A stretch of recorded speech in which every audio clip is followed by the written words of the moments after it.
Third one হলো social contributions. এটা হতে পারে তোমার রিসার্চ ইনফরমেশন দিয়ে হেল্প করতে পারে, ডেটা দিয়ে হেল্প করতে পারে, নতুন টেকনোলজি দিয়ে বিভিন্ন ভাবে হেল্প করতে পারে। তো এই পয়েন্টগুলো মাথায় রাখতে। তো এখন কিছু বিষয় আমরা দেখি, জাস্ট আমি তো সব ফিল্ড নিয়ে বলতে পারি, স্পেসিফিক এক্সাম্পল দিয়ে তোমাদের থিংকিং লেভেলটা যেন আমি রাইজ করতে পারি, ঠিক আছে? তো ঢাকা শহরে কিংবা বাংলাদেশে, দেশকে ঢাকা শহরে একটা কমন একটা সিনারিও ওয়াটার লগিং, আবার একই সঙ্গে গ্রাউন্ড ওয়াটার কিংবা ড্রিঙ্কেবল ওয়াটার ক্রাইসিস, জানি না আমরা? তো এটা ন্যাশনাল লেভেল প্রবলেম না? এটা কি সলভ হয়েছে? তো তোমরা যখন সাপোজ এই টপিকসে তোমরা রিসার্চ করতে চাও, তার মানে কি এটা চ্যালেঞ্জ আছে। সেকেন্ড কি এটা সোসাইটি কন্ট্রিবিউশন অবশ্যই থাকবে, তাই না? এখন তোমাদের কি হবে করবা যখন ফর এক্সাম্পল তুমি এই টপিকসে রিসার্চ করতে চাও? এটা তো আজকের প্রবলেম না, ঢাকা শহরে ওয়াটার লগিং কিংবা গ্রাউন্ড ওয়াটার ক্রাইসিস আজকে, এটা অনেক বছর প্রবলেম। তাহলে তোমাকে জানতে হবে অনগোয়িং বা পাস্ট কি কি রিসার্চ হয়েছে, কোথায় কি সমস্যা আছে, তোমার নলেজের কন্ট্রিবিউশন স্কোপটা বের করতে হবে। তার মানে তোমাকে জানতে হবে না পাস্ট কি কি কাজ হয়েছে। এর জন্য একজন রিসার্চের কাজ হলো লিটারেচার রিভিউ, এক্সিস্টিং নলেজ অ্যাচিভের জন্য কি হয়েছে ওই টপিকসে, ওই স্পেসিফিক ইস্যুতে। তো এই জন্য তোমরা কি করবা, এক্সপ্লোর রিলেভেন্ট জার্নাল, আর্টিকেলস অথবা বুকস, এটা তোমরা এক্সপ্লোর করবা। একটাই source common, Google scholar. Clear? তো তোমরা কেন তাহলে এক্সপ্লোর করবা? যেহেতু যে কোনো বিষয় রিসার্চ বলতে রিপিটিং অফ সামহাউ সামথিং কিছু অলরেডি এক্সিস্টিং আছে, তোমাকে সেটা আগে জানতে হবে, তারপর তোমাকে রিসার্চ গ্যাপ স্পেসিফাই করতে হবে যেখানে তুমি কন্ট্রিবিউট করবা। যদি তোমরা নাই জানো আসলে কি হয়ে গেছে, তাহলে কন্ট্রিবিউট করতে পারবা? তাহলে তোমাদেরকে অবশ্যই লিটারেচার রিভিউ করতে হবে, তোমাদেরকে জানার জন্য তোমাদের কোথায় কন্ট্রিবিউশন করার স্কোপ আছে কিনা। তো এই জন্য তোমরা যেগুলো পয়েন্ট ফোকাস করতে পারো, যেমন কিছু রিসার্চ হয়, বিশেষ করে ইকোনমিক, ইঞ্জিনিয়ারিং তে বলতেছি, তোমাদের এমপিরিক্যাল গ্যাপ থাকতে পারে, মেথোডোলজিক্যাল গ্যাপ থাকতে পারে, ঠিক আছে, আরো অনেক গ্যাপ থাকতে পারে। তো তোমরা যখন লিটারেচার রিভিউ করবা, যখন তুমি যে প্রজেক্টে কাজ করবা, সেই প্রজেক্টের কন্ট্রিবিউশন বের করার জন্য অবশ্যই তোমাকে এক্সিস্টিং রিসার্চের গ্যাপ আইডেন্টিফাই করে যে এখানে এই পয়েন্টটা প্রবলেম আছে, এখানে নতুন রিসার্চ করার স্কোপ আছে, আমি এই রিসার্চটা করতে চাই। ক্লিয়ার? তাহলে এখন লিটারেচার রিভিউটা তোমরা কিভাবে করবে? একটা পেপার এমন ভাবে লেখা হয় তার স্পেসিফিক বিষয়গুলো স্পেসিফিক লোকেশনে থাকে, ঠিক আছে?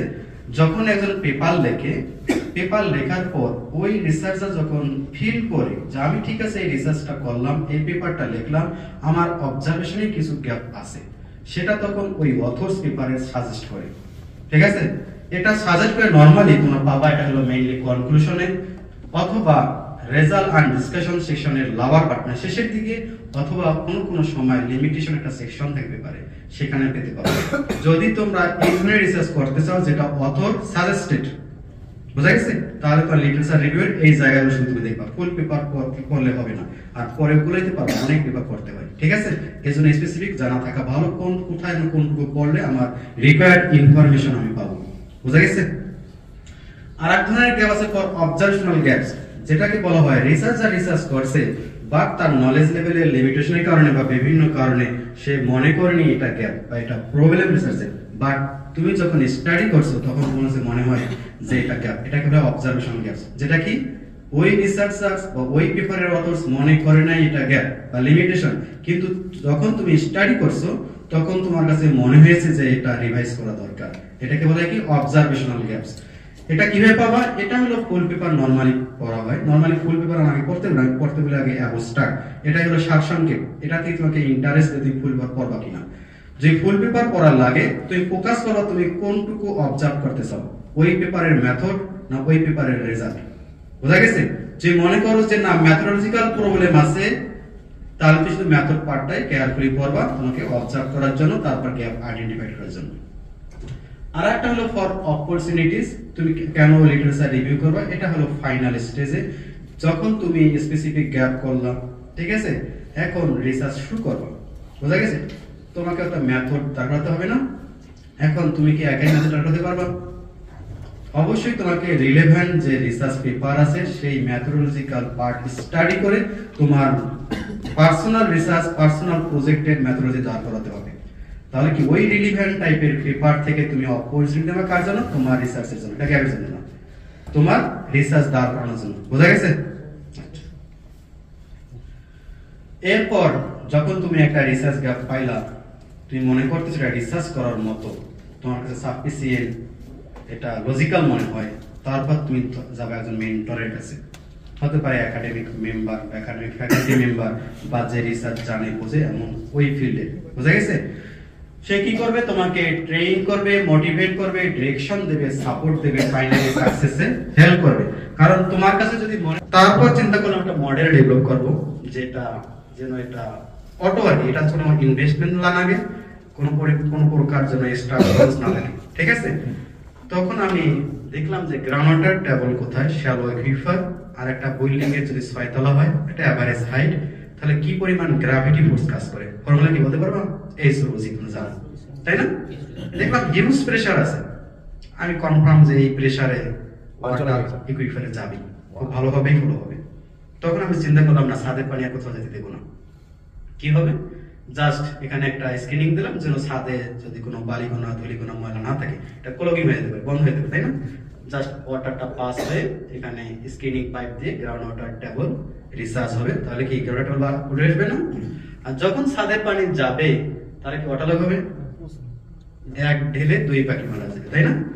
তো এটা অনেকটা ভালো লেভেলের রিসার্চ হলো, এই কারণে আমি অ্যাওয়ার্ডও পেয়েছিলাম যুক্তরাষ্ট্র থেকে।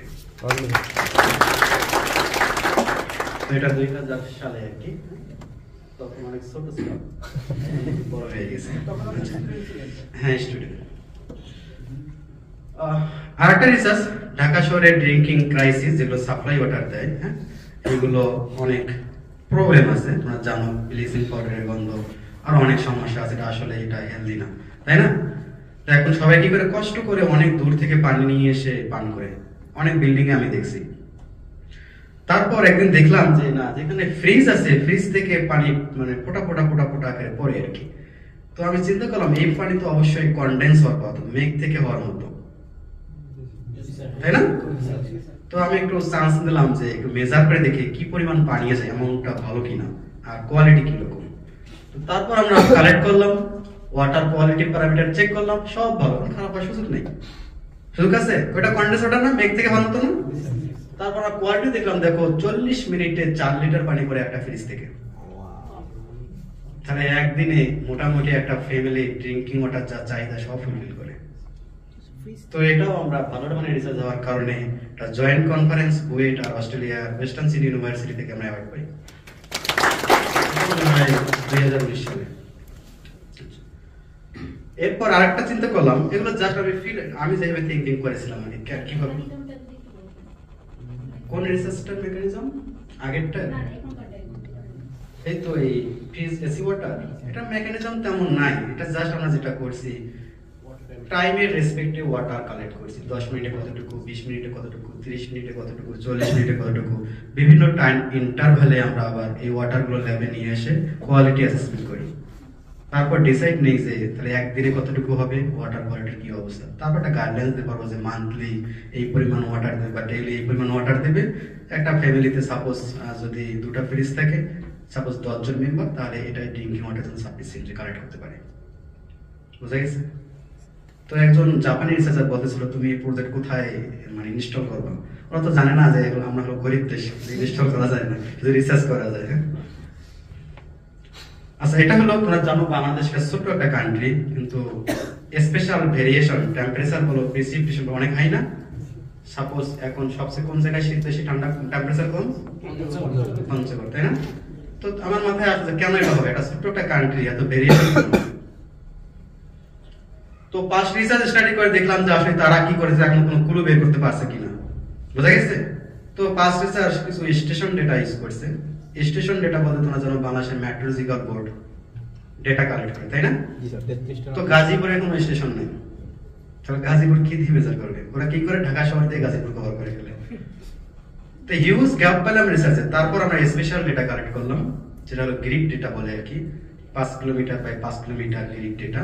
এটা নিয়ে আমরা স্পেশালি দেখলাম আর রিয়েজনটা চেষ্টা করলাম যে কেন হয় আর কি। তো এটা অনেক ভালো মানে রিসার্চ হওয়ার কারণে এটা রিপাবলিকেশন হয়ে হলো প্রথম পেপারে আবার।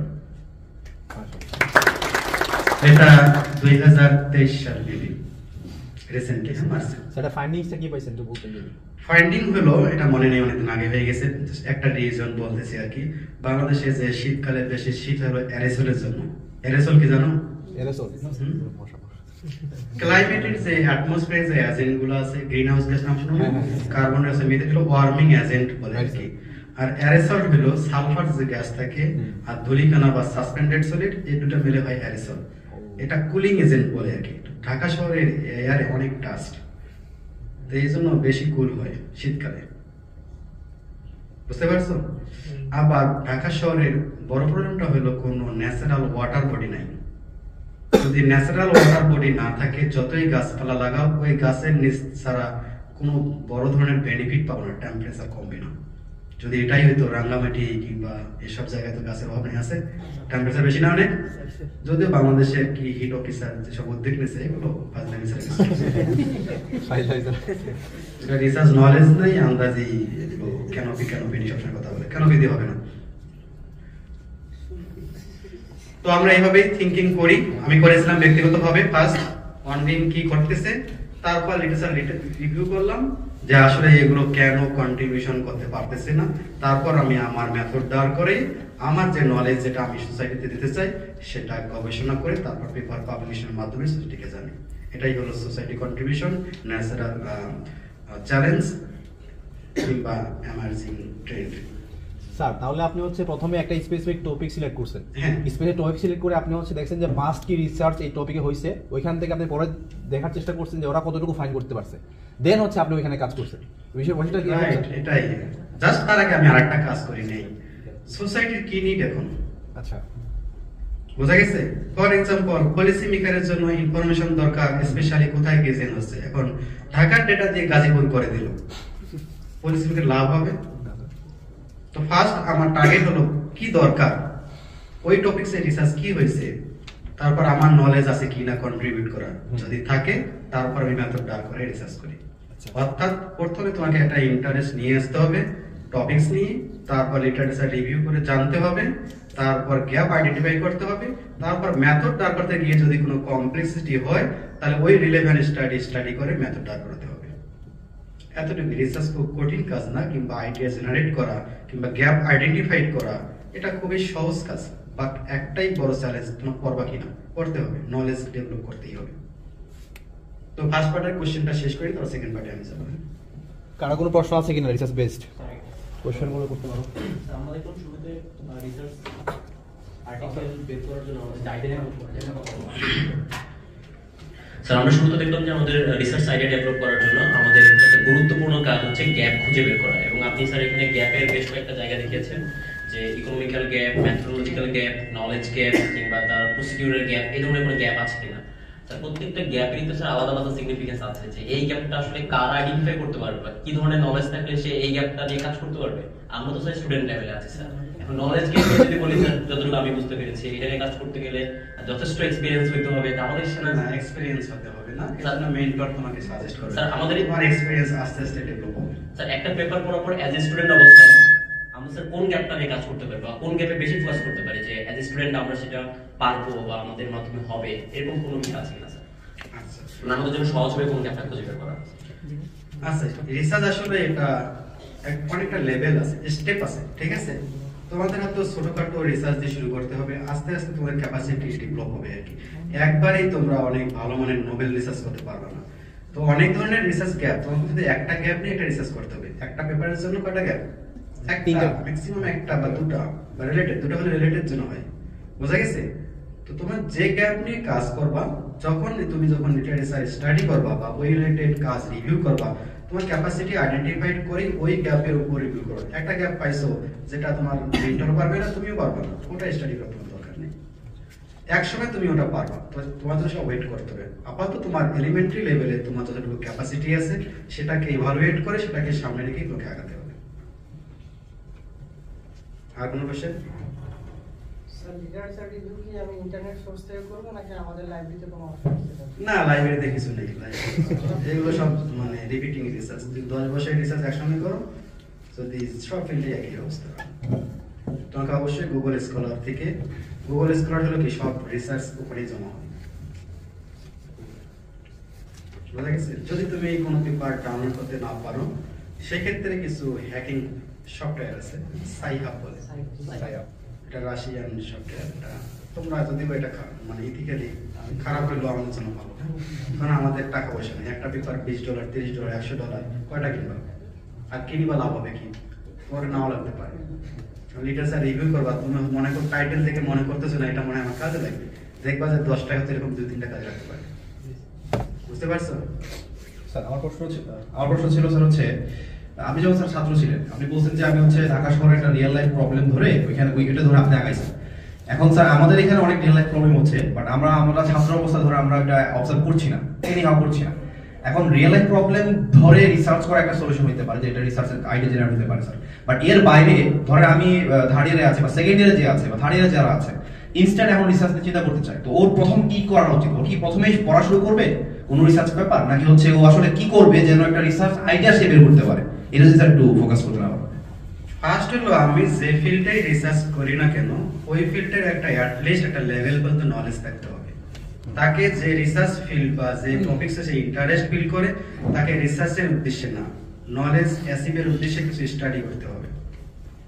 বুঝা গেছে? তারপর তখন সে মনে করে আমি বিষয়ে কিছু জানি, তারপর সে আগাতে পারবে। তাহলে স্যার প্রথমে একটু নলেজ থাকে। সম্পর্ক প্রশ্ন করে ফেলি স্যার, সেটা হচ্ছে যে ধরেন আমরা তো রিসার্চার হতে চাই, এখানে সবাই হতে চায় যেহেতু আসছে, তো এই মোটিভেশনটা সবসময় কাজ নাও করতে পারে, ঠিকই না? আমি ঠিক বললাম কিনা? তো এখন হচ্ছে স্যার এজ এ রিসার্চার কি বেনিফিটস, ফিনান্সিয়াল প্লাস হচ্ছে আপনার আর কোনো বেনিফিটস আছে কিনা স্যার, এটা যদি ক্লিয়ার করতে, যাতে করে এখান থেকে যারা আসে তারা মোটিভেশন নিতে পারে আর কি। কঠিন কোশ্চেন। তো যদি ইউনিভার্সিটি কনসেপ্ট থেকে বলি, রিসার্চের অবশ্যই বেনিফিট আছে। বাংলাদেশ ইউনিভার্সিটিগুলো বাজেট নাই, তো এই জন্য হয়তো না বেনিফিট পাও না আর কি। হিউজ বেনিফিট, এটা বলে শেষ করার মতো না আর কি। তো এদেশে রিসার্চ করবা জাস্ট আমি বলি তো ক্যারিয়ার ডেভেলপমেন্টের জন্য, যে হায়ার এডুকেশন করতে চাও তাহলে পাবলিকেশন লাগবে, লাগে না সব সময়, থাকলে তুমি হয়তো ভালো স্কলারশিপ পাবো। যেন আমি মোনাস ইউনিভার্সিটিতে আমার হয়েছে, আমার আইএলটিএস করানো লাগেনি, কারণ এই সাইডটা অনেক স্ট্রং ছিল। বোঝা গেছে?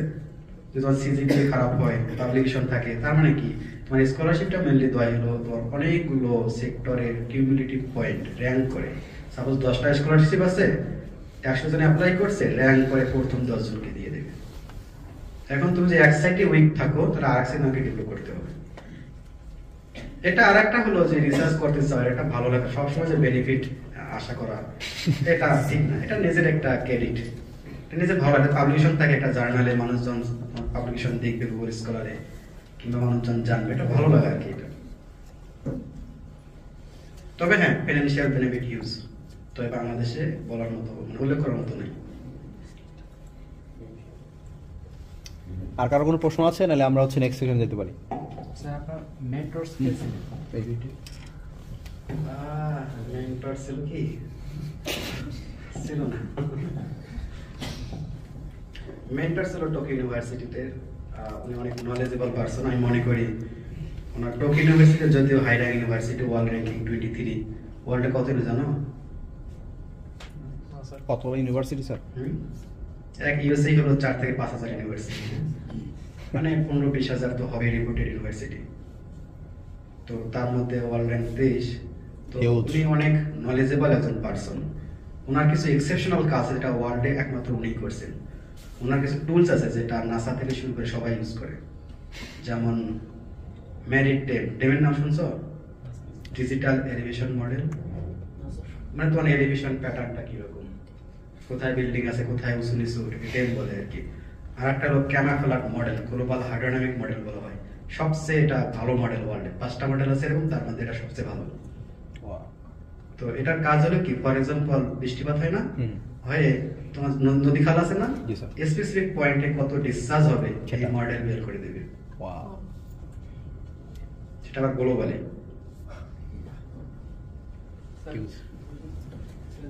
গুগলে তো হিউজ রিসোর্স আছে রিসার্চ করার জন্য, তো এরকম কি কোনো স্পেসিফিক ওয়েবসাইট বা রিসোর্স আছে?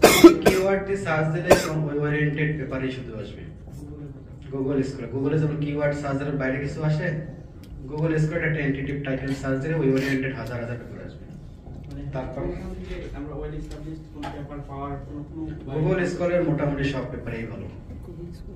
আর যদি তুমি পেপারের কোয়ালিটি চেক করতে চাও বা জার্নালের কোয়ালিটি চেক করতে চাও, SJR জার্নাল র্যাঙ্কিং বলে, SJR শিকাগো জার্নাল র্যাঙ্কিং, এটা গুগলে সার্চে দেখো, এখানে জার্নাল টাইটেল বা ISBN নাম্বার সার্চ দিলে যদি ওই লিস্টেড থাকে তাহলে জার্নাল ভালো, যেমন ডুয়েট জার্নাল নাই, মানে ওই লেভেলে ওই স্কলারে ঢোকার মতো এখন ডুয়েট জার্নাল হয়নি, কত সামনে হবে। বাংলাদেশে এরকম কোনো জার্নাল আছে কিনা স্যার? বাংলাদেশে কোনো জার্নাল নাই, তো এখন আছে অনেক জার্নাল ডুয়েট জার্নালের মধ্যে, ওই লেভেলে যাওয়ার মতো নেই। না ওইগুলো করে আমাদের কোনো লাভ নাই, এটা একটু স্যার কোনগুলো করে বাংলাদেশে যেগুলো আছে সেগুলো এটা কঠিন, হ্যাঁ না বলা কঠিন, হাও বলতে পারতেছেন না বলতে। স্যার কি নাম বলেন? SBR journal, SJR journal ranking লিখে সার্চ দিলেই আসবে। স্যার বাংলাদেশে ওয়েল রিপোর্টেড এক দুইটা জার্নালও নাই, ওয়েল রিপোর্টেড বাদ দিলাম, বাট অ্যাটলিস্ট নাম নেওয়ার মতো কোনো জার্নাল না আছে? না না না, কেউ চিনবে না, বাইরের দেশে কেউ পেপার সাবমিট করে। তুমি দেখো ডুয়েট জার্নালের পেপারগুলো চেক করে দেখো, বাংলাদেশের বাইরে কোনো অথর একটা পেপার সাবমিট করে, আমি জানি দায়িত্ব নিয়ে বলতেছি, সাবমিট করার কথা না। কারণ যারা কাজ করে বা স্কলারশিপের জন্য হইলো অ্যাটলিস্ট ইন্ডেক্স জার্নালে পাবলিশ করা ভালো, নাহলে পয়েন্ট দেবে না। যেমন কনফারেন্সের পয়েন্ট দেয় না এখন অনেক ইউনিভার্সিটি, কনফারেন্স পাবলিকেশন, কারণ এটা হলো ইনকাম হয়ে গেছে এখন, তোমার কাছ থেকে টাকা নেবে, পাবলিকেশন করিয়ে দিবে, ওরা ইনকাম করবে। এই জন্য অনেক কনফারেন্সের পাবলিকেশন হলে ক্রেডিট দেয় না। স্যার তাহলে হায়ার এডুকেশন বা ধরেন ফার্দার স্টাডির জন্য এই এমন কয়েকটা জার্নাল আছে কিনা স্যার যেখানে পেপার যদি পাবলিশ করতে পারে? যে কোনো পেপার হলেই হবে। ও আচ্ছা আচ্ছা, রাইট স্যার। তাহলে তুমি কনফার্ম পয়েন্ট পাবো, ওখানে ক্যাটাগরি আছে Q1 Q2 Q3 Q4, Q1 হলে ভালো পয়েন্ট পাবা, Q2 হলে মিডিয়াম, Q3 হলে আর একটু কম, Q4 হলে পয়েন্ট পাবা। বুঝতে পারছি, ক্যাটাগরি করা আছে, ঠিক আছে। তবে হ্যাঁ, তুমি যদি খারাপ জার্নালও পাবলিশ করো তারপরও পয়েন্ট পাবা, বা সুপারভাইজার পজিটিভলি দেখবে, কারণ সে ইভালুয়েট করবে সেই স্টুডেন্ট একটা পেপার লেখে, কোথায় পাবলিশের বড় বিষয় না, লিখছে সে একটা। পেপার লিখতে পারে, সে পেপার স্টাডি করছে, সে একটা মোটামুটি একটা কনসেপ্ট হয়তো আছে। স্যার আমরা সেকেন্ড, হ্যাঁ বলো। ইয়েস নো দিয়ে যদি কোনো মানে কোশ্চেনের আমি আনসার পাই, সেটা কি রিসার্চ টপিক হিসেবে গ্রহণযোগ্য হবে? ইয়েস নো একটা এক্সাম্পল দিলে ভালো হতো। স্যার ইয়েস নোতে অ্যানসার পেলে একটা রিসার্চ টপিক আমি নির্ধারণ করলাম, কিন্তু সেটার অ্যান্সারটা আমি ইয়েস নোতে পাচ্ছি, মানে অ্যান্সারটা হ্যাঁ হতে পারে অথবা না হতে পারে। আচ্ছা। এই কোশ্চেনটা কি আসলে রিসার্চ পেপারের রিসার্চের জন্য কোশ্চেন হতে পারে? রিসার্চ যেটা হয়, তোমাকে সবকিছু যেন যে পড়বে বা যেটা অ্যাকসেপ্ট করবে সেজন্য এটা বিশ্বাস করে এভাবেই সব এভিডেন্স দিতে হবে, বোঝা গেছে? তুমি যদি না বলো, না বলার কারণ তোমাকে যথেষ্ট সাপোর্ট থাকতে হবে, তাহলে আমি না মেনে নেবো যে রিডার রিভিউ করে। তুমি জাস্ট এমনিতেই না বললা, এটা কেউ মানবে না। যদি ইয়েস বলো, ইয়েস এর সাপোর্ট থাকে, লজিক্যাল এক্সপ্লেনেশন থাকে, তাহলে অবশ্যই কারেক্ট। স্যার হাইপোথিসিস কি আলোচনা করবেন নাকি বাকি আছে? হাইপোথিসিস এটা ইঞ্জিনিয়ারিং জার্নালে খুব একটা মেজর ইস্যু না, এটা হলো থিওরিটিক্যাল জার্নাল বা থিওরিটিক্যাল ইকোনমিক ডিপার্টমেন্ট বা এডুকেশন, তাদের জন্য এই ফিল্ডটা লাগে বেশি হাইপোথিসিস।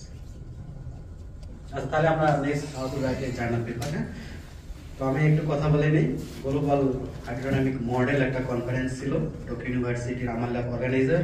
তো যেহেতু আমার professor NASA Oxford university oriented রিসার্চে কাজ করতো, তা অনেক ফ্যাকাল্টি মেম্বার নাসা কিংবা অক্সফোর্ড ইউনিভার্সিটি থেকে এসেছিলেন। হ্যাঁ, তো এখন অক্সফোর্ডের প্রফেসর আমাকে জিজ্ঞেস করেছিল যে তুমি রিসার্চ বেশি কমপ্লেক্স ফিল করছো না পেপার রাইটিং এ বেশি কমপ্লেক্স ফিল করছো, কি মনে হয়? Paper writing. আমি তাকে বললাম, শুরুতে ভাবছিলাম যে রিসার্চটা অনেক কঠিন, কারণ আমি এই ফিল্ডে ছিল না, কারণ আমার মাস্টার রিসার্চটা অনেক অ্যাডভান্স ক্লাইমেট সায়েন্সে, যেটা কোনো আমার ব্যাকগ্রাউন্ড ছিল না, টোটালি নতুন। তো বললাম যেটা আমি তো এই ব্যাকগ্রাউন্ড থেকে, এটা আমাকে অনেক কঠিন লাগছে, ভাবছিলাম পেপার রাইটিংটা একটু ইজি হবে, যেটা অনেক স্ট্রাগল করছি, কিন্তু এখানে এসে দেখি যেটা আরো কঠিন। তো পেপার রাইটিং এটা তোমরা জানো, যখন তোমরা পাবলিশ করবা, তুমি যে একটা পেপার একটা ড্রাফট লিখবা, এটাই ফাইনাল, এটাই পাবলিকেশন, এই আশা করো না। অ্যাট লিস্ট ফার্স্ট পাবলিকেশনে 10 টাইমস তোমাকে ড্রাফট করতে হবে, ফার্স্ট ড্রাফট, রিড্রাফট, রিড্রাফট, রিড্রাফট 10 টাইমস। বোঝা গেছে? ব্যাখ্যা করতে পারবা? যেমন তোমাদের যদি নন একাডেমিক রাইটিং বলি, তোমরা একই শব্দ বারবার ব্যবহার করলেও কেউ কিছু বলবে না। ফর এক্সাম্পল, তুমি যেমন যে ফ্রেজ বলি, because of, due to, as a result of, same meaning না? তো তুমি যদি নন একাডেমিক রাইটিং হয়, এই ফ্রেজগুলো তুমি বিকজ অফ বারবার বা ডিউ টু বারবার ইউজ করলে কোনো প্রবলেম নেই, কিন্তু একাডেমিক রাইটিং এ ভ্যারাইটি থাকতে হবে, বারবার ইউজ করলে ভালো দেখাবে না। সিমিলারলি কিছু ওয়ার্ডও বারবার একটা ওয়ার্ড রাখতেছে, সিনোনিমস ইউজ করবা, যেমন হতে পারে রিভিল, ডিসক্লোজ, সেম ওয়ার্ড না? তো তুমি একবার রিভিল, একবার ডিসক্লোজ, এরকম ভ্যারাইটি নিয়ে এসে লিখো।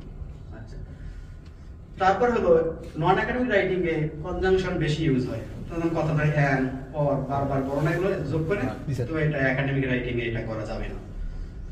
তারপর ক্লিয়ার এন্ড ওয়েল প্ল্যান হতে হবে, গ্রামার এটা অবশ্যই ইরর ফ্রি হতে হবে, আর নন একাডেমিক রাইটিং এটা ইরর ফ্রি না হলে সমস্যা নেই, কারণ কি এটা ভাষা বোঝার জন্যই করতেছি এটা, ঠিক আছে। ভোকাবুলারি যে ওয়ার্ড ইউজ করব অবশ্যই যেন একাডেমিক ওয়ার্ড হয়। ডায়ালেক্ট নাম শুনছো, উপভাষা, পরে স্লাইডে আমি দেখাচ্ছি। তবে নন একাডেমিক রাইটিং এ এটা একাডেমিক ওয়ার্ড ইউজ না করলেই হবে। তুমি স্ল্যাং ইউজ করতে পারো, ইডিয়ম ইউজ করতে পারো। স্ল্যাং বলতে ইনফর্মাল ওয়ার্ড, যেমন তোমরা সিরি বলো না, তো একাডেমিক পেপার যদি চিলি লেখো এটা কে বুঝবে? যেমন লিট বলো, হ্যাঁ, আজকে তো ওখানে অনেকে বলবে এই ওয়ার্ডগুলো ওখানে, হ্যাঁ। তো এইগুলো একাডেমিক রাইটিং এ এই সব ফানি ওয়ার্ড ইউজ করা যাবে না। এবং ক্লিয়ার? তো কি ইউজ করতে হবে? Academic word. কোথায় পাবা? এই লিংকে একাডেমিক ওয়ার্ড পাবা, হ্যাঁ, গুগলে সার্চ করবে academic word list.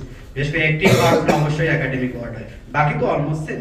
Noun pronoun use করি, এগুলো তো অল্টারনেটিভ নাই, শুধু কি অ্যাক্টিভ ভার্ব, ঠিক আছে, অবশ্যই যেন একাডেমিক হয়। এটা নিতে হবে না, এটা গুগল লিস্ট গিয়ে একাডেমিক ওয়ার্ড লিস্ট সার্চ দিলেই চলে আসবে। জি স্যার। আচ্ছা, এখন আসো ডায়ালেক্ট। কেন academic writing academic word use করব? ডায়ালেক্ট মানে কি? উপভাষা। বাংলায় আছে না একটা সেন্টেন্স, বাংলা তোমার চিটাগং ডিভিশন বলতে একজন চিটাগং কেউ আসো, একটা সেন্টেন্স বলতো চিটাগং ডিভিশন দিয়ে, যে কোনো একটা বাক্য বলো, বাক্য বলো একটা, বাংলায় বলো। কেউ আসছো? জি স্যার, আপনি কেমন আছেন? আচ্ছা, আর অন্য ডিভিশনের নাই? সিলেট আছে কেউ? বলো তুমি কিভাবে বলবো এটা? কি বলবো? বলো যেটা যে সেন্টেন্স বাক্যটা বলো এটা। স্যার আপনি ভালো আছেন, দুপুরে কিটা দেখাইছো? তো এটা শুধু বাংলায় না, এই ডায়ালেক্টটা ইংলিশেও আছে। আমি দেখাচ্ছি, অনেক এক্সাম্পল দেখাবো না, জাস্ট আছে এটা বোঝানোর জন্য, হ্যাঁ। যেমন চুপ চুপ, এটা কিন্তু 2020 সালে অক্সফোর্ড ইউনিভার্সিটি ডিকশনারিতে ওয়ার্ডটা ইনক্লুড হয়, অরিজিন ইন্ডিয়া। যেমন আর ডটার ইজ ভেরি চুপচুপ, তার কন্যা শান্তশিষ্ট। বাহ, যাক ভালো লাগছে। এখন তোমরা যদি একাডেমিক রাইটিং এ যদি এই ওয়ার্ডগুলো ইউজ করো, এই ফ্রেজ বা ইডিয়ম ইউজ করো, তাহলে কি হবে? চুপ চুপ রাইটিং ইউজ করতে হবে অবশ্যই একাডেমিক ওয়ার্ড। তুমি রেটিসেন্ট বা টেসিটান্ট বা সাইলেন্ট এগুলো অবশ্যই ইউজ করো, এগুলো একাডেমিক ওয়ার্ড। যেন তোমার রিডার হলো কি আনলিমিটেড বিভিন্ন রিজিয়নে যদি একাডেমিক ওয়ার্ড ইউজ করো, সে যদি একাডেমিশিয়ান হয় তাহলে অবশ্যই সে এটা জানবে। আর যদি চুপ চুপ ইউজ করো তাহলে সাবকন্টিনেন্ট আমরা বুঝবো। বোঝা গেছে? আর একটা হলো 3 প্রায়োরিটিস থাকবে একাডেমিক রাইটিং। একটা হলো ক্লিয়ার, শর্ট, কনক্রিট। কেন এটা বলতে পারবা? যখন তুমি একটা পেপার লিখবা, কতজন পড়বে এটা বলতে পারবা? সাপোজ 50,000। যদি একটা ওয়ার্ড কমাইতে পারো তাহলে কয়টা পেপার হবে বলো তো? সিমিলারলি যদি 3000 ওয়ার্ড থাকে একটা পেপারে, 50,000 ওয়ার্ড সেভ হবে। ওয়াও, বুঝা গেছে? এখন একাডেমিশিয়ান হয়তো আমরা অনেক ফ্রি অলস সময় কাটাই, রিয়েলি বাইরে যারা একাডেমিশিয়ান ওদের কোনো সময় নেই। আমি স্টুডেন্ট, আমাকে 1 সপ্তাহ আগে সময় নিতে হয়, আমি অনেক সময় চাই। বুঝতে পারছো? তো এই জন্য অবশ্যই শর্ট হতে হবে, কনক্রিট, ক্লিয়ার। আমি এক্সাম্পল দেবো, তুমি বুঝতে পারবো।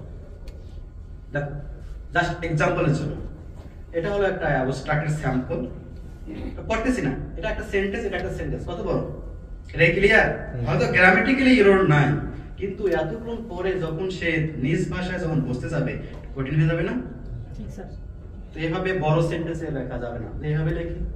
এত ছোট না, যেমন এটা অনেক পারফেক্ট, তাহলে কি বুঝতে কঠিন হবে? এত ছোট আবার না, অর্থাৎ রিডাবল হয়, আন্ডারস্ট্যান্ডেবল যেন হয় সেভাবে লিখতে হবে, বড় লেখা যাবে। তাহলে দেখো ফার্স্ট যেটা ছিল 99 ওয়ার্ডস, সেকেন্ড অলমোস্ট সেম ওয়ার্ড, দুটো সেন্টেন্স হলো 8টা সেন্টেন্স। তাহলে লং সেন্টেন্সে লেখা যাবে না, অবশ্যই শর্ট এন্ড কনক্রিট, ক্লিয়ার হতে হবে। যেমন কিছু एग्जांपल আছে দেখো, এটা হলো লং সেন্টেন্স, কিভাবে এটা কনক্রিট এন্ড ক্লিয়ার করে দেখো।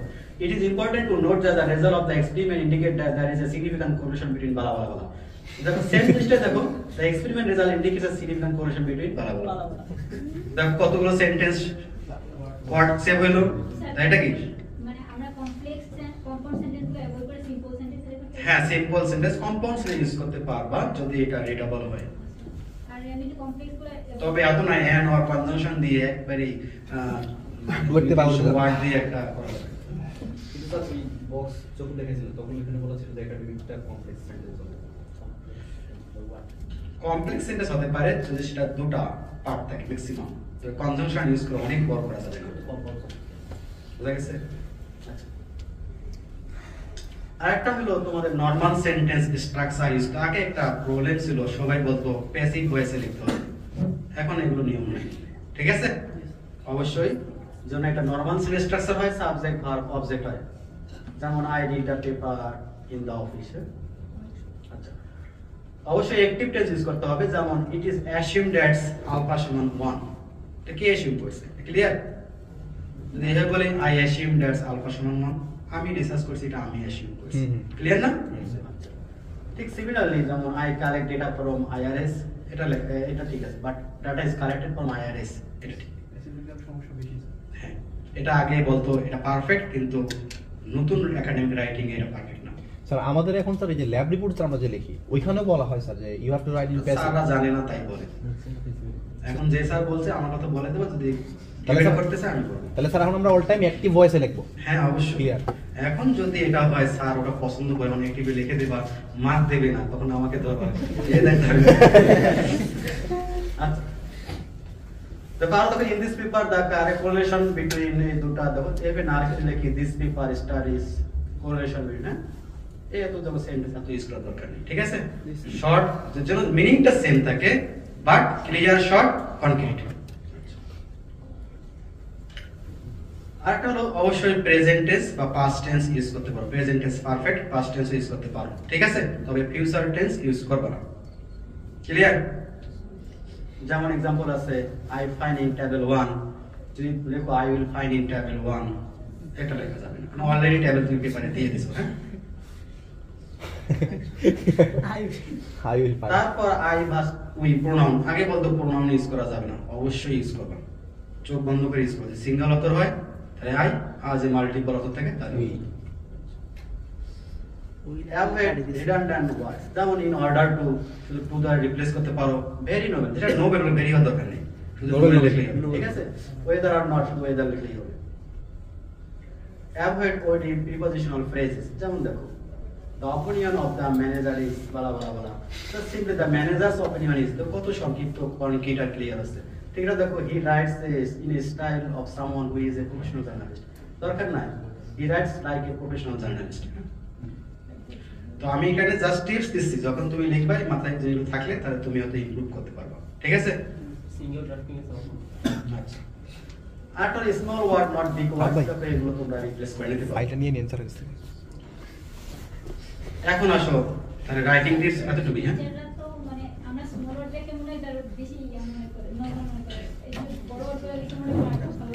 তাহলে আমি মানে দায়িত্ব নিচ্ছি না, তো বড় যেহেতু টিচাররাই বলেছে আর কি, তাহলে আমি দায়িত্বটা হ্যান্ড ওভার করে দিই। হ্যাঁ, আমি এই পর্যন্ত যেগুলো রাইটিং টিপস দেখাইলাম এগুলো আমি নিজে লিখিনি, আমাকে স্টাডি করে নেওয়া। যেখান থেকে নিয়েছি আমার coach teacher, coach instructor Tokyo ইউনিভার্সিটির ইকোনমিক ডিপার্টমেন্টের, সে আমি একটা কোর্স নিয়েছিলাম এসেনশিয়াল একাডেমিক স্কিল, কিভাবে পেপার লিখতে হয়, কিভাবে স্লাইড ডিজাইন করতে হয়, এর উপরেই ছিল।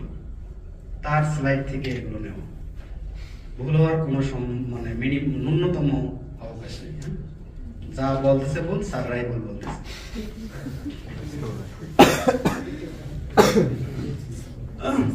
তো এখন আসো তোমাদের একটা পেপারের কি কি মেইন এলিমেন্ট। হ্যাঁ, তোমাদের থিসিস লিখবা অলমোস্ট সেম। ঠিক আছে? একটু পার্থক্য আছে, যখন বলবো বলে দেবো। ঠিক আছে? আচ্ছা, ফার্স্ট থাকবে টাইটেল, অ্যাবস্ট্রাক্ট, ইন্ট্রোডাকশন, রিটার্স আর রিভিউ পেপারে থাকে না। যদি রিসার্চ পেপার হয় রিটার্স আর রিভিউ আলাদা কোনো সেকশন থাকে না, হয়তো তোমরা হাজারে একটা দুটো পাবো। বুঝা গেছে? Main body data, materials, method, result, discussion, finally conclusion আর রেফারেন্স, যে পেপার, যে জার্নাল, যে স্টাইল রিসার্চ, এগুলো হলো জেনারেল কিছু স্টাইল। তো ইঞ্জিনিয়ারিং পেপারের জন্য অ্যাপাই স্টাইল বা ত্রিপলি হারবার্ট, এই তিনটা প্রায়োরিটি দেওয়া হয়। তো জার্নাল টু জার্নাল ভ্যারি করতে পারে, যে জার্নালে সাবমিট করবা সেই জার্নালে যেটা সাজেস্ট করে সেটাই করবো, তবে এগুলো ম্যানুয়ালি করা যাবে না। ম্যানুয়ালি করো, কেউ ম্যানুয়ালি করবা না। যদি ম্যানুয়ালি করো সাইটেশন, তাহলে এটা তোমার টেক্সট হিসেবে কাউন্ট হবে। তার মানে কি, ওই যে তুমি কপি পেস্ট যে অপরাধ, ওই ঠিক তোমার প্যারাডিজম টেস্টে ওটা ধরে ফেলবে। স্যার ম্যানুয়ালি জিনিসটা বুঝি না আবার বলতে সাইটেশন বুঝো এটা বা শুনছো? যেমন একটা পেপারে যদি কোনো ইনফরমেশন না বুঝতে পেপার থেকে, তাহলে ওই পেপারকে রেফার করে দিতে হয়, এটা সাইটেশন বলে আর কি। এখন তুমি হাতে লিখবা না, এটা সফটওয়্যার আছে, সফটওয়্যার দিয়ে করলে প্যারাগ্রাফ টেস্ট করলে তাহলে ওইটা তোমাকে রেগুলার ওয়ার্ড হিসেবে কাউন্ট করবে। বোঝা গেছে? হাতে লিখে দাও তাহলে ওটা তোমার রেগুলার ওয়ার্ড হিসেবে কাউন্ট করবে। আর একটা হলো লাস্ট হলো অ্যাপেন্ডিক্স বা সাপ্লিমেন্টারি। অনেক সময় তোমাদের কিছু কিছু পেপারে রেফারেন্সের শেষে অ্যাপেন্ডিক্স থাকে, যেগুলো মানে মেজর ইনফরমেশন বা মেজর রেজাল্ট না সাপ্লিমেন্টারিতে বা অ্যাপেন্ডিক্সে দেওয়া লাগে অনেক সময়, ঠিক আছে, থাকে আর কি। অনেক সময় একটা জার্নাল আছে রেফারেন্সের শেষে ওই মানে বডিতেই থাকে না, এটা আলাদা একটা ফাইলে দিতে হয় সাপ্লিমেন্টারি ডেটা হিসেবে। এটা জার্নাল টু জার্নাল একটু ভেরি করে, ঠিক আছে। তো থিসিস এটা কি অ্যাপেন্ডিক্স থাকে, এটা কি হয় একবারে রেফারেন্সের শেষে থাকে। বুঝা গেছে? জার্নালও থাকে, বাট অনেক সময় সাপ্লিমেন্টারি ডাটা ফাইল নামে আটা থাকতে পারে। ক্লিয়ার? স্যার রেফারেন্সটা লেখার এইটা বুঝিনি, মানে সফটওয়্যারের মাধ্যমে কিভাবে বললেন না ওইটা প্রসিডিউরটা কি? শেষে স্লাইডে দেখাবো, হ্যাঁ, তখন স্পেসিফিক পয়েন্ট আলোচনা করব। এখন আসলে টাইটেল কিভাবে লিখব। তো এখানে কিছু জেনারেল কিছু গাইডলাইন আছে, আমি একটু পরে শুনে তারপর আমি एग्जांपल দিচ্ছি। The title of your paper should be reflect as much as possible of the subject of your paper and the question tries to answer. অর্থাৎ তুমি যে বিষয়ে গবেষণা করতে চাও তার অবজেক্টিভ কি, সেই বিষয়টাকে যেন ভালোভাবে ফোকাস করে, এটাই তোমার টাইটেল হবে। এই ক্ষেত্রে তোমাদের রিসার্চের মেইন 2টা বা 3টা কিওয়ার্ড যেন অবশ্যই টাইটেলে থাকে। বুঝা গেছে? তবে এটা কোনো স্পেসিফিক বা টু মাচ জেনারেল যেন না হয়। আমি एग्जांपल দেব, যেমন এই টাইটেলটা দেখো, স্ট্র্যাটেজিক ইনফরমেশন ট্রান্সমিশন, কিসের? জেনারেল না? যেমন যদি আমরা এভাবে যদি লিখি strategic information transmission in a shift of game বা অন্য কিছু হতে পারে, তাহলে এটা কি জেনারেল না, স্পেসিফিক। বুঝা গেছে? এখন কতটা ওয়ার্ড হবে একটা টাইটেলে, হ্যাঁ? তো এটা হলো হিস্টোরিক্যাল অ্যানালাইসিস আর কি, হ্যাঁ, সেই অ্যানালাইসিস দাও। এটা হলো ওয়ার্ড সংখ্যা, এটা হলো ক্যারেক্টার সংখ্যা। তো এখানে দেখি আরো ভালো হবে, অর্থাৎ অ্যারাউন্ড 10 থেকে 15টা। বুঝা গেছে? অ্যারাউন্ড 10-12টা ওয়ার্ডের মধ্যেই টাইটেল লেখার চেষ্টা করব। এই 10-12টা ওয়ার্ডের মধ্যে অ্যাট লিস্ট 2টা বা 3টা কি থাকবে কিওয়ার্ড। যেমন এটা একটা example, quantifying the relative contribution of climate change and INSO to flood occurrence in Bangladesh. এটা একটা keyword, climate change, INSO, flood। বুঝা গেছে? এই কিওয়ার্ড যেন থাকে। এটা হলো বেগুন জার্নাল, নাম শুনছো? বেগুন জার্নাল বাংলাদেশের 71 ডিভিডেটার ঘটনা জানো না? সায়েন্টিফিক রিপোর্ট নেচারের জার্নাল এটা, হ্যাঁ। আচ্ছা, দেখো enhancement of river flooding due to global warming, এটা একটা রিসার্চের কিওয়ার্ড। এটা হলো ফ্লাড নিয়ে রিসার্চ করছে, আর কার কারণে? Global warming. তার মানে কি? এটা হলো স্পেসিফিক, আবার ক্লিয়ার, আর রিসার্চের মেইন কিওয়ার্ড গুলো আছে। ঠিক, এটা দেখো স্পেসিফিক না ক্লিয়ার না, যেগুলো বলে বুঝবে না। এখন আসে অ্যাবস্ট্রাক্ট। অ্যাবস্ট্রাক্টটা হলো এটাকে সামারি অফ ইওর পেপার। দেখো এখানে কোন পার্টটা বাকি আছে বলো তো পেপারে? কোন বাকি আছে? মেইন এলিমেন্ট গুলো সব আছে না অ্যাবস্ট্রাক্টে? এখন কোনটা লিখবা সেটা একটু জেনে নাও। দেখো শুরুতেই থাকবে ইন্ট্রোডাকশন পার্টটা, এটা একটা প্যাসেজেই হয়, তবে এইভাবে পার্ট পার্ট করে লেখার দরকার নেই, ঠিক আছে। এখানে থাকবে ব্যাকগ্রাউন্ড আর অবজেক্টিভ। তো এটা ক্লিয়ারলি স্টেট আর রিসার্চ অবজেক্টিভ বা রিসার্চ কোশ্চেন, ব্যাকগ্রাউন্ড। তারপর এটা যখন হয়ে যাবে, যখন ব্যাকগ্রাউন্ড জানা হলো আর অবজেক্টিভ শেষ হলো, তারপর মেথডে আসবে। এখানে তুমি কিভাবে কাজটা করবা এটা জাস্ট মেইন মেথডটাই বলবা, এখানে ডিটেইলস বলা যাবে না, অবশ্যই ওয়ার্ড লিমিট আছে, তাই না? যখন মেথড বলে দিলা তারপর রেজাল্ট ডিসকাস করবা, মেইন ফাইন্ডিংস গুলো, তারপর কনক্লুশন, এখানে তোমার ফাইনাল স্টেটমেন্ট কি এই রিসার্চে সেটা বলে দেব, ঠিক আছে। আমি রিয়েল অ্যাবস্ট্রাক্টের एग्जांपल দিচ্ছি একটু পর। তবে ওয়ার্ড লিমিট হলো, এটা একটা ওয়ার্ড লিমিট আছে, ম্যাক্সিমাম জার্নালের ক্ষেত্রে 150 থেকে 300 ওয়ার্ড এর মধ্যেই লিখতে হয়, ঠিক আছে। আর থিসিস পেপার যখন লিখবা তোমরা, তখন এটা এরকম লিমিট নাই, 1 পেজ 2 পেজ 1.5 পেজ হতে পারে। বুঝা গেছে? কারণ কি এটা জার্নালের একটা টপিকস থাকে শুধু, আর তোমার থিসিসে কি একটু ভাস্ট হয়, একটু বড় হয়, অনেক পেজ বেশি থাকে। এইজন্য অ্যাবস্ট্রাক্টটা এরকম 300 ওয়ার্ডের মধ্যে জরুরি না, বড় হতে পারে, ক্লিয়ার। তবে স্ট্রাকচার সেম, তাহলে এটাই ফলো করব। আর একটু কন্টেন্ট বেশি হওয়ার কারণে একটু লম্বা হতে পারে। এখন আসো রিয়েল অ্যাবস্ট্রাক্ট। হ্যাঁ, ফার্স্ট কি ছিল?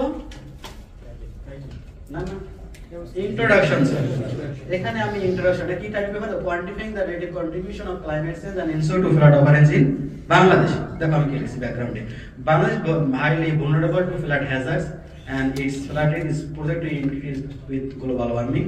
In addition to global warming, climate internal variabilities such as El Nino influence the flood in many rivers worldwide. এটা হলো ব্যাকগ্রাউন্ড, ঠিক আছে? তো বাংলাদেশে ফ্লাড ঘন ঘন হয়, ক্লাইমেট চেঞ্জ আর ক্লাইমেট ইন্টারনাল ভেরিয়েবল বন্য হয়, ঠিক আছে? এরপর তাহলে আসো আমার research focusing A. However, the impact of climate internal variability on flooding in Bangladesh remains unclear due to limited observation. তো ক্লাইমেট ইন্টারনাল ভেরিয়েবিলিটির যে একটা ইমপ্যাক্ট আছে বন্যার উপর, সেটা এখনো ক্লিয়ার না। কার জন্য? Limited observation. তার মানে কি আমার ব্যাকগ্রাউন্ড অবজেক্টিভ ডিফাইন করে দিলাম, এই ব্যাকগ্রাউন্ড, এইটা হলো রিসার্চ গ্যাপ, বুঝা গেছে? তারপর আমি অবজেক্টিভ লিখব, তারপর কি লিখব? মেথড। হ্যাঁ, দেখো এখানে কিভাবে কাজটা করছি। However, the impact এটা বললাম, তারপর দেখো মেথড।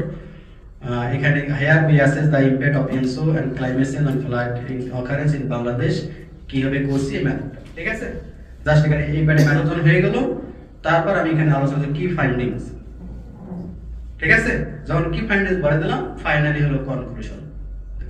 তো বাংলাদেশের ক্লাইমেট ইন্টারনাল ভেরিয়েবিলিটির ইনফ্লুয়েন্সটা আছে কিনা এটা জানার জন্য লিমিটেড অবজারভেশন দিয়ে হবে না, লার্জ আনসেন বা অনেক লম্বা ডেটার দরকার, ঠিক আছে? এটা হলো কি ফাইন্ডিংস। দেখো রিসার্চ গ্যাপ এলাইন আছে না? রিসার্চ গ্যাপ কি? Limited observation. তো ফাইনাল স্টেটমেন্টের জন্য অবশ্যই রিসার্চ গ্যাপ ফিগার ফোকাস করে। এই বন্ধু ক্লিয়ার? স্যার আমরা হচ্ছে অ্যাবস্ট্রাক্টলি যে পয়েন্টগুলো লিখবো স্যার, এটা আমরা যদি প্যারা আকারে লিখি তাহলে পাঁচটা প্যারা এখানে আছে স্যার, একটার সাথে একটা রিলেশন কিভাবে করতে পারি? মানে ফার্স্ট প্যারা আমি ইন্ট্রোডাকশন লিখলাম, দেন হচ্ছে আমি ব্যাকগ্রাউন্ড অবজেক্টিভটা লিখলাম, এটার সাথে এটা রিলেভেন্ট করতে পারি। ইন্ট্রোডাকশনটাই মেইনলি ব্যাকগ্রাউন্ড অবজেক্টিভ। আচ্ছা, তাহলে অবজেক্টিভ মানে আলাদা করে হবে না অবজেক্টিভ? না না, এটা একটা প্যাসেজেই হবে, জাস্ট কোন জায়গায় কি লিখবা, জাস্ট আমি এটা রিয়েল অ্যাবস্ট্রাক্ট থেকে দেখালাম। আর তারপর যদি আমি মেথডটা লিখি, মানে আগের প্যাসেজটা আছে এই প্যাসেজটা কিভাবে আমি হচ্ছে মানে মেথড করব, এটা একটা থিসিসের ক্ষেত্রে যেটা করে, যেহেতু একটু লম্বা হয়, ফার্স্ট পোরশনটা ইন্ট্রোডাকশনটা একটা আলাদা একটা প্যাসেজে লিখে, সেকেন্ড প্যাসেজ ডেটা মেথড লিখে, তারপর রেজাল্ট ডিসকাশন, আর একটা প্যাসেজে কনক্লুশন লিখে। তো জার্নাল পেপার হলে একটা প্যাসেজে সব লিখতে পারবে। জার্নাল পেপার হলে প্যারা আকারে লেখার অপশন নাই। যদি থিসিস পেপার তুমি প্যারা আকারে লিখতে পারো অথবা একবারে লিখতে পারো। স্যার আমরা রিপোর্ট রাইটিং এর ক্ষেত্রে আমরা রিপোর্ট রাইটিং এ তোমরা একসঙ্গে লিখো। এখন আসো ইন্ট্রোডাকশন।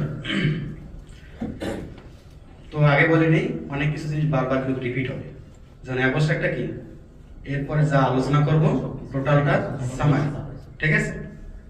এখন আসো introduction. Background information of the study define the subject, অর্থাৎ যে টপিকস নিয়ে আলোচনা রিসার্চ করব সেই টপিকস এর কিছু জেনারেল ডিসকাশন, ঠিক আছে?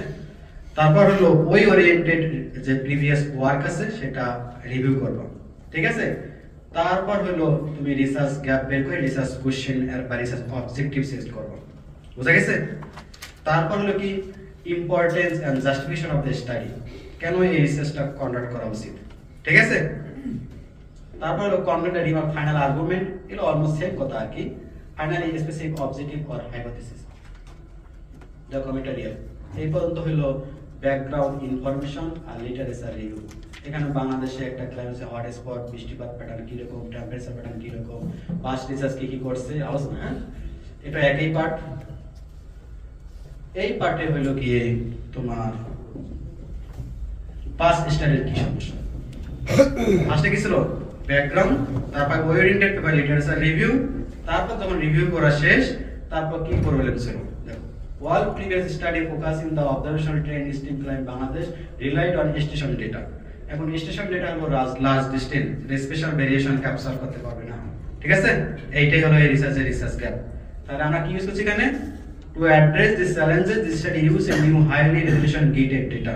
তার মানে কি স্টেশন ডেটা এই প্রবলেমটা গ্রিড ডেটা করে সলভ করা যাবে, ঠিক আছে? তাহলে এই অবজেক্টিভ তাহলে কি হলো? গ্রিড ডেটা ইউজ করে স্পেশাল ভেরিয়েশন টেম্পারেচার দেখা আর কি। তো মিলে গেছে সবকিছু? কোন পার্ট কোথায় কি লিখতে হয়? ফার্স্ট কি জেনারেল ব্যাকগ্রাউন্ড, তারপর ওরিয়েন্টেড বাই লিটারেচার রিভিউ, তারপর গ্যাপ কি, তারপর আমার অবজেক্টিভ কি, তারপর হলো ফিজিবিলিটি স্টাডি। আমি গ্রিড ডেটা ইউজ করব, তারপরে কি স্টেশন গ্যাপটা কভার করব।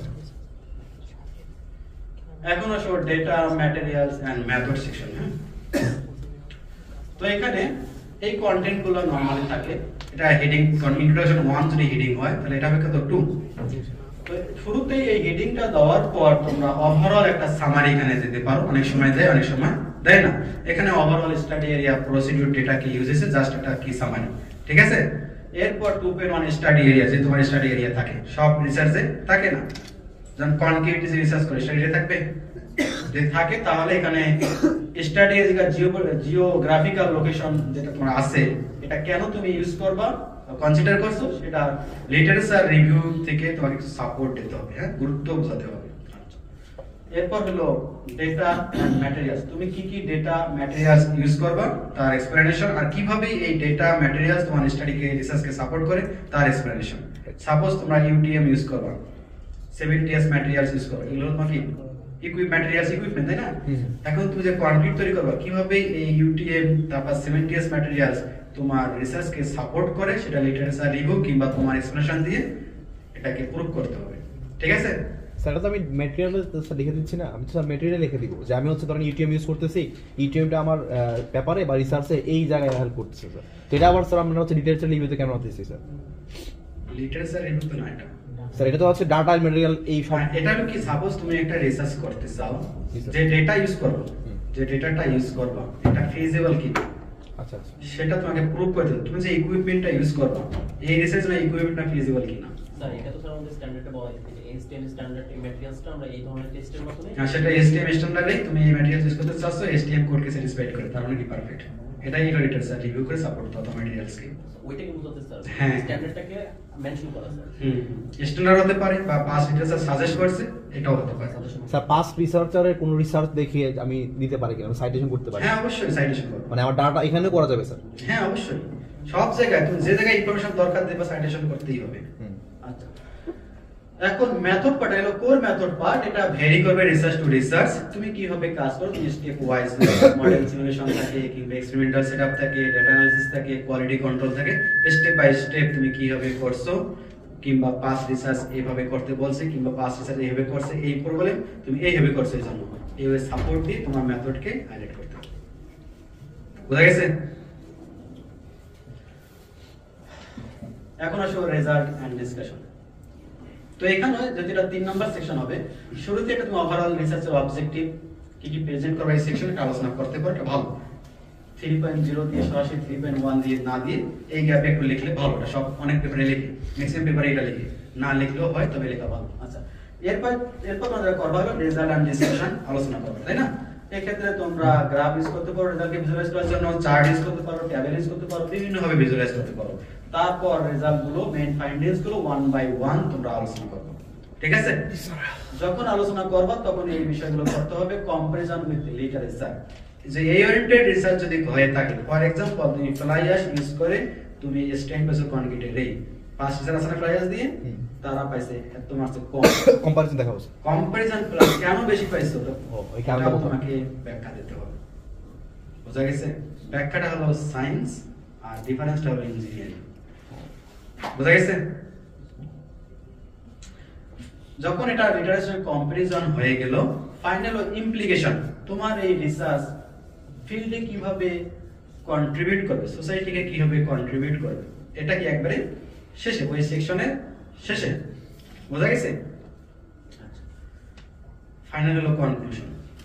স্যার এটা স্যার রেজাল্ট আমরা স্যার ভিজুয়াল রিপ্রেজেন্টেশন আর স্যার ফাইন্ডিংস দুটো তো একই রকম মনে হচ্ছে স্যার। ভিজুয়ালাইজ পেছনের মধ্যে কি তোমার তো ভিজুয়াল রিপ্রেজেন্টেশন যেটা স্যার আমি যেটা দেখলাম বা আমার রিসার্চে আমি যেটা না না ভিজুয়ালি রিপ্রেজেন্ট তুমি যে রেজাল্ট পাইছো, রেজাল্ট একটা ভ্যালু পাবো না, রেজাল্ট বলতে ভ্যালু, তুমি এটা কিভাবে প্রেজেন্ট করবে, ফিঙ্গার ড্র করার মাধ্যমে, ট্যাবলের মাধ্যমে, ওইটাকে আমরা ফাইন্ডিং বলতে পারি না স্যার। এটা ওটা তো ফাইন্ডিং না, ওটা তুমি রেজাল্টকে পেপারে শো করছো দেখানোর জন্য, ভিজুয়ালাইজ করছো জাস্ট। এখন এক্সপ্লেনেশন করতে হবে, লিটারেচার রিভিউ করে কম্পেয়ার করতে হবে, যে ভেরিয়েশন থাকে সেই ভেরিয়েশন কেন এর এক্সপ্লেনেশন দিতে হবে। বোঝা গেছে? এখন ফাইনালি ইমপ্লিকেশন, তুমি যে রিসার্চটা করলা, যেমন তুমি ফ্লাই অ্যাশ নিয়ে অনেক ভালো পাইছো, কোয়ান্টিটিতে তাহলে কি হাই পারফরম্যান্স কন্ট্রোল তৈরি করা যাবে, এটা তোমার হলো ফাইনাল কন্ট্রিবিউশন এই ফিল্ডে। বোঝা গেছে? আচ্ছা, কনক্লুশন দেখো, এটা হলো summary, contribution, future work, direction, ঠিক আছে? তো এখানে expression summary of main points, provide points, summary of কি findings, suggest potential future research direction, আর finally conclude a strong statement that equals the overall impact of your research within the context of the field. দেখো এটা real একটা publish পেপারের impact তো হচ্ছে রেজাল্টের মধ্যে আমরা দেখি রেজাল্টের ডিসকাশন এখানে কি আবার হ্যাঁ কনক্লুশনে আবার আসবে মেইন পার্ট অ্যাবস্ট্রাক্ট হলো ওভারঅল সামারি কনক্লুশনটা হলো একটু ডিফারেন্স ঠিক আছে এখানে ডেটা মেথড থাকবে না ঠিক আছে এখানে জাস্ট হবে কি শুরুতে এখানে আমি কি করছি অবজেক্ট আবার বলে দিলাম তারপর কি ফাইন্ডিংস মেইন কি রেজাল্ট আমি পাইছি ঠিক আছে এখানে ফাইন্ডিংস হলো ক্লাইমেট চেঞ্জ ফ্লাড বৃদ্ধি করছে ক্লাইমেট ইন্টারনাল ভেরিয়েবিলিটি ফ্লাড বৃদ্ধি করছে পাস রিসার্চ কি ক্লাইমেট ইন্টারমিডিয়েট ইমপ্যাক্ট পায় না কার জন্য লিমিটেড অবজারভেশন তাই না এই জন্য দেখো our statistical suggest that's the large and simple data set is required to attribute flood knowledge to the impact of its তার মানে কি আমি যে গ্যাপটা ডিফাইন করলাম লিমিটেড অবজারভেশনের জন্য এটা অবশ্যই আছে না দেখো এটা আবার কনক্লুশন মেইন ফাইন্ডিং বলে অ্যাবস্ট্রাক্ট আবার কনক্লুশন বুঝা গেছে অ্যাবস্ট্রাক্ট আর কনক্লুশন অলমোস্ট খালাতো বুয়াতো ভাই আর কি স্যার মেইন তবে ডেটা মেথডটা থাকবে না ঠিক আছে স্যার তো একই জিনিস বারবার লিখলে আবার কপি পেস্ট করা যাবে না একটু অন্যভাবে লিখতে হবে বলো অ্যাবস্ট্রাক্ট আর তাহলে কনক্লুশনের মধ্যে মেইন ডিফারেন্স কি অ্যাবস্ট্রাক্ট কনক্লুশন অ্যাবস্ট্রাক্টটা হলো ওভারঅল টোটাল পেপার কনক্লুশন সহ সামারি আর কনক্লুশনটা হলো just main findings result discussion future research direction অ্যাবস্ট্রাক্টে থাকবে না এটা পার্থক্য ঠিক আছে তাহলে তো লিঙ্কস তো মিলতেই পারে একই কথা বিভিন্ন সেন্টেন্সে বলা যায় সেন্টেন্স ডিফারেন্ট করা হ্যাঁ। কনক্লুশনে তো স্যার ইন্ট্রোডাকশনের ব্যাপারে কোনো কিছু বলতে হবে ইন্ট্রোডাকশন মেথড না না না থাকবে না অবশ্য এগুলো আলাদা আলাদা পার্ট শুধু অ্যাবস্ট্রাক্টে টোটাল থাকবে স্যার কোন ডিসকাশনটাকে শর্ট করে দিন শর্ট করে না মেইন ফাইন্ডিংস কি এটাই শুধু লিখবো যেমন যেমন এই যে পেপারটা দিয়েছি এখানে অনেক ফাইন্ডিং আছে কিন্তু সব নিয়ে আসি না মেইন ফোকাস কোনটা কোন ফাইন্ডিং কে রিসার্চটা ফোকাস করছে সেটাই আমি নিয়ে আসছি ঠিক আছে এখানে হলো suggest potential future research direction এখানে আমি সাজেস্ট করছি আমি কি বললাম লার্জ এনসেম্বল ডেটা সেট দরকার আমি ইউজ করছি হলো 1500 বছরের ডেটা ইনিনা আর লানিনা ইউজ করছি হলো 1600 বছর তারপর আমি মনে করি এই ডেটাও সাফিসিয়েন্ট না আরো ডেটা হলো বলে আরো ভালো সিগন্যাল পাবে ফিউচার রিসার্চ কি করবে ডিফারেন্ট ডেটা আবার কি আরো লম্বা লার্জ এনসেম্বল এটা আমি সাজেস্ট করলাম ঠিক আছে আচ্ছা ডাইভার্স ডাটা সেট এগুলো আমি রিকমেন্ড করব যে কোনো ফিউচার রিসার্চ করে একটু আগে যেটা বললাম তোমাদের রিসার্চ আইডিয়া জেনারেট কনক্লুশন থেকে এটা পাইতে পারো তুমি চাও না আমি এটা করব না আমি মেথডলজি ইভালুয়েট করে দেখবো যে এখানে কোনো গ্যাপ আছে কিনা তাহলে তোমাকে মেথডটা ভালো করে পড়তে হবে তারপর তোমাকে বলতে হবে যে এইটা মেথড হিসেবে দাঁড়ানো আছে এটাকে গ্যাপ এটা আছে এটা রিসার্চ করা যাবে এটা হলো অবজারভেশন গ্যাপ ক্লিয়ার সাজেস্ট বলতে রিকমেন্ডেশন নিয়ে বোঝাচ্ছে Finally, হলো যেটা conclusion with a strong statement. দেখো, our findings provide a comprehensive evidence to the relative roles played climate and INSO. তারপর this research may also be helpful to assessing emerging mitigation adaptation option in light of the qualitative advancement. এই রিসার্চের main findings হলো আমাদের qualitative যে result পেলাম climate চেঞ্জের কারণে এটা পলিসি মেকারের জন্য ফিউচার ডেভেলপমেন্ট প্ল্যানের জন্য হেল্পফুল হবে। এটা হলো স্ট্রং স্টেটমেন্ট ফাইনালি। বুঝা গেছে? আরেকটা অবস্থা কনক্লুশন দেখো।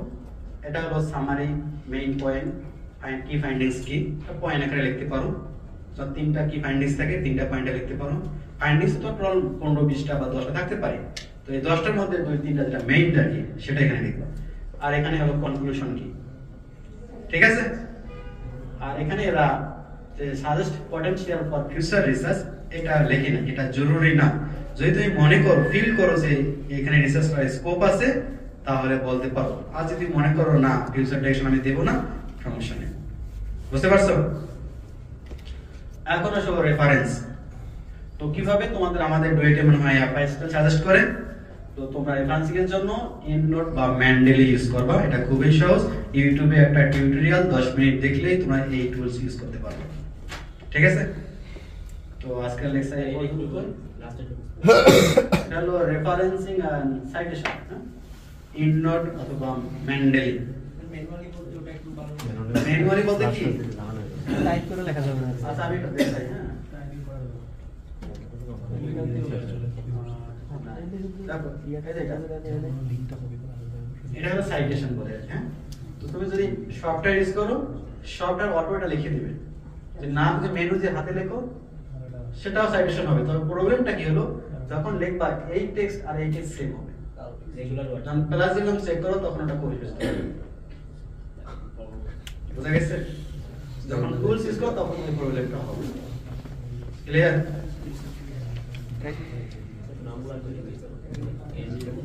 মেন্ডেল। তো আজকে প্রেজেন্টেশন এই পর্যন্ত। কোনো কোশ্চেন থাকে বলতে পারো। স্যার অ্যাবস্ট্রাক্টটা কি হচ্ছে আমরা সবার পরে লিখবো নাকি হচ্ছে শুরুতে? তো আমরা তো ভাই, আপনি কথা বলবেন? করতেছি অ্যাবস্ট্রাক্টটা। তো এইটা আপনি কথা বলবেন? শেষে লেখা হয় নাকি? এটা ভেরি করে রিসার্চার টু রিসার্চ, মানে এটা রাইটার টু রাইটার ভেরি করে। তো মোস্ট অফ কেস অধিকাংশ তারা পেপার লেখে অ্যাবস্ট্রাক্টটা শেষে লেখে। তো অনেকে অ্যাবস্ট্রাক্টটা আগে লেখে তারপর বডি লেখে, বিভিন্ন জনের স্টাইল। তো জেনারেল যদি বলি অলমোস্ট সবাই এটাই চুজ করে, আগে মেইন বডি লেখে তারপর অ্যাবস্ট্রাক্ট। স্যার আমরা তো অ্যাবস্ট্রাক্ট আগে দিয়েছি।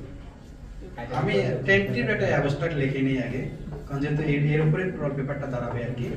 তারপর টোটাল পেপার লেখা শেষ হয়ে